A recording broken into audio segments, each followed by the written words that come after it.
1997 साली Scots valley California इथे दोन लोकांनी दोन पार्टनर्सनी मिळून एक कंपनी फॉर्म केली. DVD रेंटवर द्यायचं काम ही कंपनी करायची. मग 1998-99च्या काळात $14 मिलियन ॲमेझॉनकडनं या कंपनीला ऑफर आली.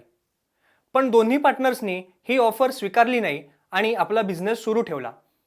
2002 साली ही कंपनी पब्लिक लिस्ट झाली आणि आज त्या कंपनीचा सबस्क्रायबर बेस जवळजवळ 200 मिलियनचा आहे आणि या कंपनीची नेटवर्थ ही जवळजवळ $289 बिलियन इतकी आहे. तुम्हाला कळलंच असेल मी कुठल्या कंपनीविषयी बोलतोय, नेटफ्लिक्स. नमस्कार, न्यूज रंकाच्या या व्हिडिओमध्ये आपल्या सगळ्यांचं स्वागत. नेटफ्लिक्सबद्दल आज बोलायचं कारण काय तर 3-4 दिवसापूर्वी साधारण म्हणजे 20 जानेवारीला नेटफ्लिक्सची एक मीटिंग होती आणि या मीटिंगमध्ये नेटफ्लिक्सचे CEO रीड हेस्टिंग्स यांनी एक विधान केलं. ते विधान भारताविषयी होतं. काय होतं ते विधान तर त्यांनी आपलं फ्रस्ट्रेशन या मीटिंगमध्ये काढलं की भारतामध्ये आपला सबस्क्रायबर बेस हवा तितक्या प्रमाणात वाढत नाहीये. जे आपण प्रेडिक्ट केलं होतं की सबस्क्रायबर बेस आपला वाढेल ते वाढत नाहीये आणि त्याच्यामुळे नेटफ्लिक्सची जी प्राइस आहे, शेअर प्राइस आहे, ती 2021-22 यामध्ये जी प्रेडिक्ट केली गेली ती जवळजवळ 21% खाली गेली आहे. हे फ्रस्ट्रेशन रीड हेस्टिंग्स यांनी बोलून दाखवलं. तर याच विषयी आपण या व्हिडिओमधनं बोलणार आहोत. का नेटफ्लिक्स भारतामध्ये सक्सेसफुल होऊ शकला नाही. जे ते म्हणाले नेटफ्लिक्सच्या बोर्ड मीटिंगमध्येच हे बोलणं झालं होतं फार पूर्वी की युरोप आणि अमेरिकेत त्यांना आता जे मार्केट आहे युरोप आणि अमेरिकेचं तिकडे सॅच्युरेशन दिसतंय, तिकडे ग्रोथ दिसत नाहीये. पण एशिया पॅसिफिक आणि खास करून भारतीय उपखंड हा आता आपलं नवीन मार्केट होऊ शकतो. म्हणून नेटफ्लिक्स भारतात आला. साधारण 2015-2016च्या आसपास नेटफ्लिक्सने भारतात शिरकाव केला आणि भारतीय कॉन्टेंट किंवा भारताशी संलग्न असा कॉन्टेंट आणि एकूणच एशियाशी संलग्न असा कॉन्टेंट देण्यासाठी त्यांनी सुरुवात केली. पण 2015 पासून ते आता 2021 पर्यंत हवा तसा रिझल्ट त्यांना आपल्या या संपूर्ण कॉन्टेंटमधनं मिळत नाहीये. त्याचा फायदा कंपनीला हवा तसा मिळत नाहीये. अर्थात जेव्हापासून त्यांनी सुरुवात केली 1997 पासून DVD रेंटवर देण्यापासून त्यांनी सुरुवात केली आणि ऑनलाईन किंवा OTT प्लॅटफॉर्म्सवर त्यांनी आपला कॉन्टेंट द्यायला सुरुवात केली स्वतःचा. साधारण 2011 पासून माझ्या मते हाऊस ऑफ कार्ड्स हे त्यांची पहिली सिरीज होती ज्याचे राईट्स नेटफ्लिक्सने विकत घेतले होते आणि त्यांनी ती नेटफ्लिक्सवर दाखवायला सुरुवात केली होती. तर आपण या सगळ्या परिस्थितीचा या व्हिडिओमधनं थोडक्यात उहापोह करणार आहोत की भारतामध्ये नेटफ्लिक्स ही कंपनी हवा तसे आपले पाय का रोवू शकत नाहीये. TFI ग्लोबल याच्या ज्या सिनियर एडिटर आहेत शुभांगी शर्मा त्यांनी एक ट्विट दिलं होतं. त्या ट्विटनुसार लैला ही जी सिरियल होती ज्याच्यामध्ये हुमा कुरेशीने काम केलं होतं किंवा कृष्णा आणि लीला किंवा वीरदासचं सगळा स्टँडअप कॉमेडीचा शो होता आणि ते सगळं, तर यासारखे जे शोज आहेत त्यामुळे नेटफ्लिक्सला भारतामध्ये हवा तसा प्रभाव पाडता येत नाहीये. कारण एकूणच नेटफ्लिक्सला असलेला अँटी हिंदू किंवा हिंदुत्व कसं वाईट आहे किंवा हिंदुत्वामध्ये काय काय चुका आहेत असे दाखवणारे जे शोज आहेत त्याच्यामुळे कदाचित नेटफ्लिक्सला हवा तसा तग भारतामध्ये धरता येत नाहीये असं शुभांगी शर्मा यांच्या ट्विटमधनं होतं.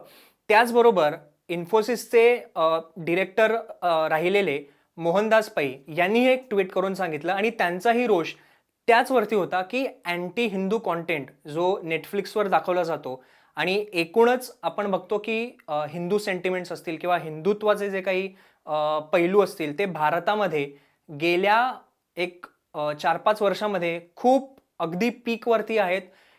हिंदू कॉन्टेंट असू दे किंवा हिंदुत्व असू दे याविषयी लोकांना आता जास्त आपुलकी वाटायला लागलेली आहे आणि त्याच्यामुळे हा जो सगळा नेटफ्लिक्सवरचा कॉन्टेंट आहे तर त्यावरती या संपूर्ण हिंदू प्रेमींचा किंवा ज्यांना खरोखर हिंदुत्वाविषयी काहीतरी वाटतं त्यांचा रोष आहे असं मोहनदास पै यांच्या ट्विटमधनंही आपल्याला कळतं. आणि त्याचबरोबर इतरही काही ट्विट्स आहेत ज्याच्यामधनं सांगण्यात येतं की नेटफ्लिक्सने कशा पद्धतीने रिजनल कॉन्टेंट जो आहे तो आधीपासूनच दुर्लक्षित ठेवला किंवा त्याच्याकडे दुर्लक्ष केलं. कशा पद्धतीने फक्त बॉलिवूड आणि बॉलिवूड हे नेटफ्लिक्सने आधीपासून उचलून धरलं. दुसरा त्याच्यामध्ये असा मुद्दा येतो की नेटफ्लिक्स हे कशा पद्धतीने फक्त साऊथ मुंबई आणि साऊथ दिल्ली हे जे म्हणजे अल्ट्रा रिच ज्याला आपण म्हणू शकतो की हे जे पार्ट्स आहेत त्या पार्ट्समधलाच ऑडियन्सला केटर करायला, त्याच पार्ट्समधल्या प्रेक्षकांना काय म्हणू एका अर्थाने अट्रॅक्ट करण्यासाठी नेटफ्लिक्स कॉन्टेंट बनवतो आणि त्यामुळे इतर जे काही भागातले लोक आहेत ते कशा पद्धतीने म्हणजे नेटफ्लिक्सकडनं दुर्लक्षित केले जातात आणि त्यांच्या काय आवडीनिवडी आहेत ते लक्षात न घेता केवळ फक्त या साऊथ मुंबई आणि साऊथ दिल्ली भागात राहणाऱ्या लोकांसाठीच कसा कॉन्टेंट बनवला जातो, त्यांना अट्रॅक्ट करण्यासाठी कसा कॉन्टेंट बनवला जातो, हेही बऱ्याचशा ट्विटमधनं समोर आलेलं. या सगळ्यामध्ये अजून एक मुद्दा फार महत्त्वाचा आहे भारतीयांच्या दृष्टीने, ती म्हणजे सबस्क्रिप्शन कॉस्ट किंवा प्राईस ज्याला आपण म्हणतो. आपल्याला माहिती आहे की नेटफ्लिक्स हे खूप महाग असं आपलं सबस्क्रिप्शन देतं.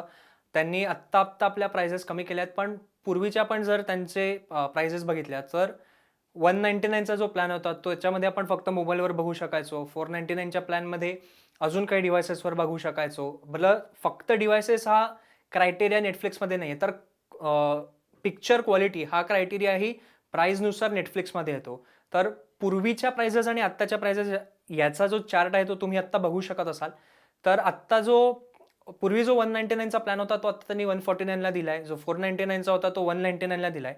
पण एवढं सगळं करून सुद्धा, प्राइजेस कमी करून सुद्धा नेटफ्लिक्सला हवा तो सबस्क्रायबर बेस हा भारतात मिळत नाहीये.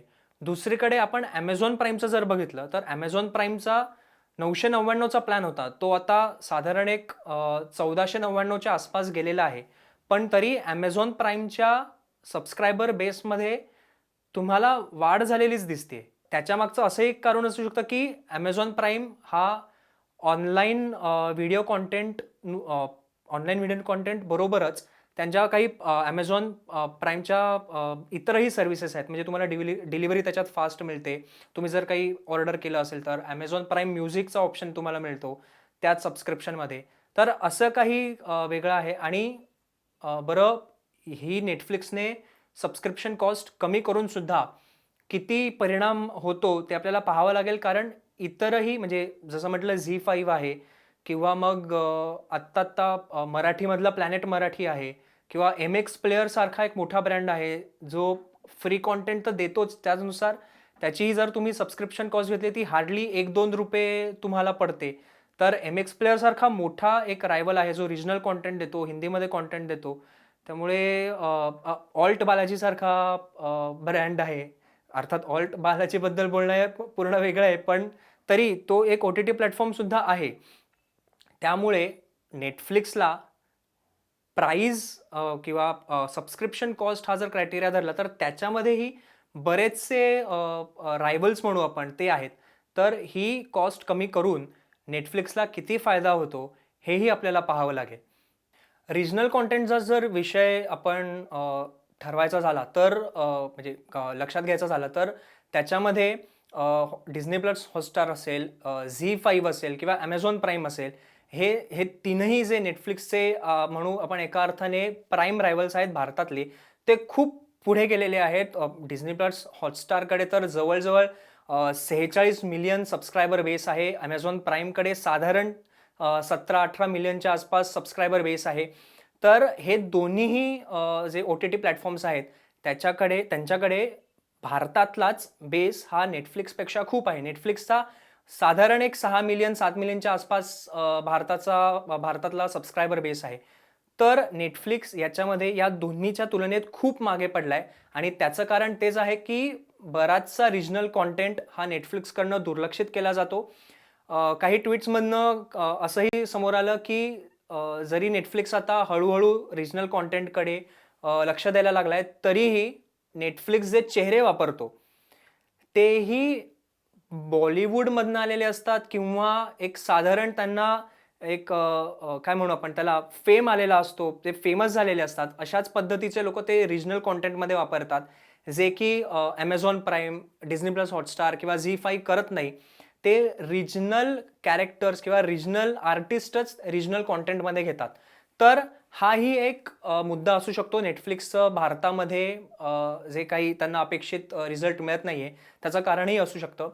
दुसरी गोष्ट आपण बघायची झाली तर जसं हॉटस्टार असेल, हॉटस्टारकडे इतर कॉन्टेंट तर आहेच. म्हणजे आपण म्हणू की मार्वेल्सचा कॉन्टेंट त्यांच्याकडे आहे किंवा इतरही HBO ओरिजिनल सीरीज हॉटस्टारकडे आहेत. पण त्याचबरोबर लाईव्ह स्पोर्ट्स कॉन्टेंट हा डिझनी प्लस हॉटस्टारचा एक महत्त्वाचा भाग आहे. म्हणजे आपण बघू की बार्कलेस प्रीमियर लीग असेल ते त्याच्यावरनं चालवतात. फुटबॉलची जी सगळ्यात मोठी लीग मानली जाते इंग्लिश प्रीमियर लीग किंवा बार्कलेस प्रीमियर लीग असं ही जी लीग आहे ती त्याचा बेस खूप मोठा आहे भारतामध्ये आणि गेल्या एक 10-12 वर्षामध्ये फुटबॉलची क्रेजही भारतात खूप वाढलेली आहे. ती आधीपासून होतीच, पण ती आत्ता जास्त वाढलेली आहे. दुसरं क्रिकेटचे जे राईट्स असतील आपण क्रिकेट हा भारतामध्ये म्हणजे अगदी मनापासून बघितला जातो. तशा क्रिकेटचा लाईव्ह कॉन्टेंट हा डिझनी प्लस हॉटस्टारकडे आहे. तो त्यांचा एक महत्त्वाचा भाग आहे खूप मोठा सबस्क्रायबर बेस असण्याचा. दुसरीकडे आपण Amazon प्राईम बघितलं तर Amazon प्राईम ही ओरिजिनल कॉन्टेंट किंवा रिजनल कॉन्टेंटवर खूप मोठ्या प्रमाणात भर देतो आणि त्याचबरोबर Amazon प्राईम आता स्पोर्ट्समध्येही उतरत आहे. त्यांनी आत्ता जी सीरीज झाली न्यूझीलंड बांगलादेश जी टेस्ट मॅच सीरीज झाली त्याचेही राईट्स Amazon प्राईमने विकत घेतले. म्हणजे Amazon प्राईम किती मोठ्या प्रमाणात आपलं जे जाळं आहे ते वाढवतंय, आपला जो रीच आहे तो वाढवतोय. तर या सगळ्या गोष्टींमुळे नेटफ्लिक्स जो आहे तो भारतामध्ये हवा तसा रिझल्ट मिळवू शकत नाहीये. आणि जसं म्हणालो तसं की हिंदू किंवा हिंदुत्वाचे सेंटिमेंट्स हे भारतात आत्ता खूप पीकवरती आहेत. सगळ्यांना हिंदुत्वाबद्दल एक आपुलकी आहे. सगळ्यांना नाही म्हटलं तरी बऱ्याच प्रमाणात लोकांना हिंदुत्वाविषयी आता आपुलकी वाटायला लागलेली आहे आणि नेटफ्लिक्स इथेच कदाचित मार खात असावा असं आपण म्हणू शकतो. आणि लवकरात लवकर म्हणजे जे कोणी हिंदुत्ववादी आहेत किंवा ज्यांना हिंदुत्वाबद्दल काहीतरी वाटतं त्यांनी लवकरात लवकर असंही नेटफ्लिक्सला दाखवून दिलं पाहिजे की अँटी हिंदू तुम्ही अजून कॉन्टेंट नाही देऊ शकत किंवा फक्त सेक्स, न्यूडिटी, ड्रग्ज याच्यावरती कॉन्टेंट आणि याच्यावरती काय म्हणू आपण एक नेटफ्लिक्ससारखा OTT प्लॅटफॉर्म हा भारतात नाही चालू शकत. भारतात जर तुम्हाला तुमचा OTT प्लॅटफॉर्म चालवायचा असेल तर तो सॉलिड कॉन्टेंट किंवा जो लोकांना कॉन्टेंट हवा आहे, जे लोकांना अपेक्षित आहे, जे लोकांच्या आवडी आहेत, लोकांना ज्यांच्याबद्दल आपुलकी वाटते तशा आणि तशाच प्रकारचा कॉन्टेंट हा तुम्हाला द्यावा लागेल. आणि भारतात तुम्हाला बिझनेस करायचा असेल तर भारतीयांसारखा विचार करून तुम्हाला कॉन्टेंट द्यावा लागेल. हेच आपल्याला हे रीड हेस्टिंग्स यांच्या बोर्ड मीटिंगमध्ये झालेल्या फ्रस्ट्रेशनमधनं समोर येतं, दिसतं आणि तेच लोकांनीही ट्विटरमधनं, अनेक समाज माध्यमांमधनं किंवा मीडियामधनं लोकांनीही तेच मांडलेलं आहे. तर तुम्हाला याविषयी काय वाटतं की नेटफ्लिक्सने नक्की काय केलं पाहिजे किंवा नेटफ्लिक्सने कशा पद्धतीने भारतामध्ये आपला बिझनेस केला पाहिजे? काय भारतीयांच्या सेंटिमेंट्स ओळखून त्यांनी कशा पद्धतीचा कॉन्टेंट दिला पाहिजे? याविषयी तुम्हाला काय वाटतं ते आम्हाला कमेंट सेक्शनमध्ये नेऊन नक्की कळवा. हा व्हिडिओ कसा वाटला त्याविषयी तुम्ही आम्हाला माहिती द्या, कमेंटमध्ये कळवा. आणि न्यूज डंकाला तुम्ही अजून सबस्क्राईब केलं नसेल तर न्यूज डंकाला सबस्क्राईब करा. तुम्हाला अजून कुठल्या वेगळ्या विषयावर माहिती हवी असेल किंवा तुम्हाला वाटत असेल की या विषयावर न्यूज डंकाने आपलं मत मांडावं तर तेही आम्हाला कमेंट सेक्शनमध्ये लिहून कळवा. न्यूज डंकाची वेबसाईट फॉलो करा. न्यूज डंकाचा अँड्रॉइड ॲप आहे ते गुगल प्ले स्टोअरवरती जाऊन नक्की डाउनलोड करा आणि पाहत राहा न्यूज डंका. धन्यवाद.